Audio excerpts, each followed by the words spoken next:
하지정맥류라고 하는 것은 정맥 부전을 동반한 하지의 질환이라고 보시면 됩니다. 동맥에서 와서 정맥으로 올라가서 심장으로 들어가는데, 이 심장으로 올라가는 이 정맥피가 제대로 올라가지 못하고 자꾸 정체가 되거나 또는 역류가 되는 현상을 하지정맥류라고 보시면 됩니다.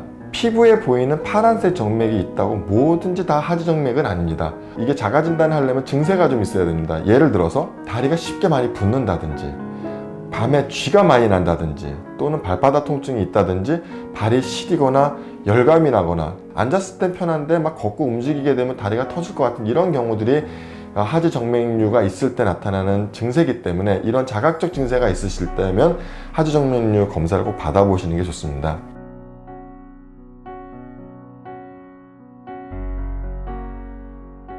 하지정맥류는 주로 이제 많이 앉아서 일을 하시는 분이나 아니면 서서 하시는 분들한테 많이 발생한다고 되어 있습니다. 하지만 다른 여러 가지 병들과 마찬가지로 이것도 유전적 소인이 되게 강한 거를 볼 수 있어요. 그러니까 진료실에서 엄마가 하지정맥류를 진단을 받고 치료를 받으려 왔으면, 따님이 비록 나이가 한 20세 후반이라 하더라도 검사를 해보면 하지정맥류가 있는 경우가 되게 많습니다. 그래서 결국에는 생활습관 그리고 유전적 소인이, 이런 것들이 이제 하지정맥류를 유발시킬 수 있습니다.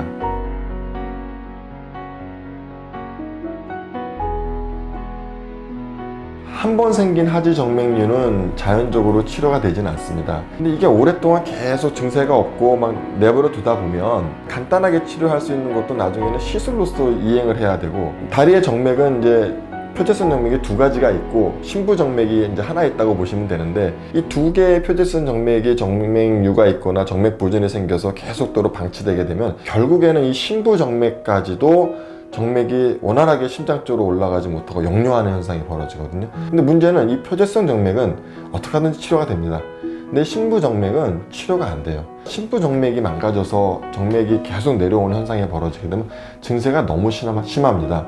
즉 다리가 막 계속 불편하고 아프고, 밤에 계속 쥐가 나고, 발통증 때문에 일상생활 하기가 너무 힘드신 경우가 많습니다. 그래서 정맥류 치료병원에 가셔서 자기의 정맥 상태가 어떤지 한번 확인해 보시는 것이 되게 중요하다고 생각합니다.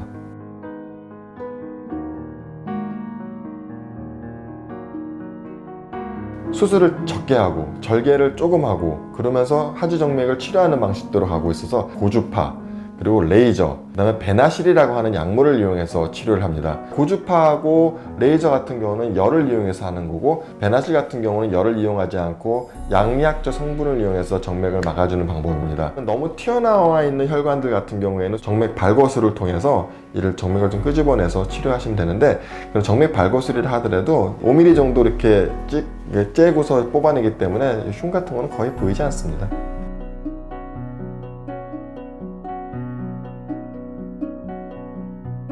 시술이 제대로 된 혈관에서는 재발을 하지 않습니다. 그런데 이분의 생활습관 또는 어떤 정맥의 유전적인 어떤 소인 때문에 이쪽 혈관을 좀 막아주게 됐을 경우에 다른 혈관에서도 정맥류가 발생할 수는 있습니다. 그래서 이런 것들은 다시 또 치료를 하셔야 되긴 합니다.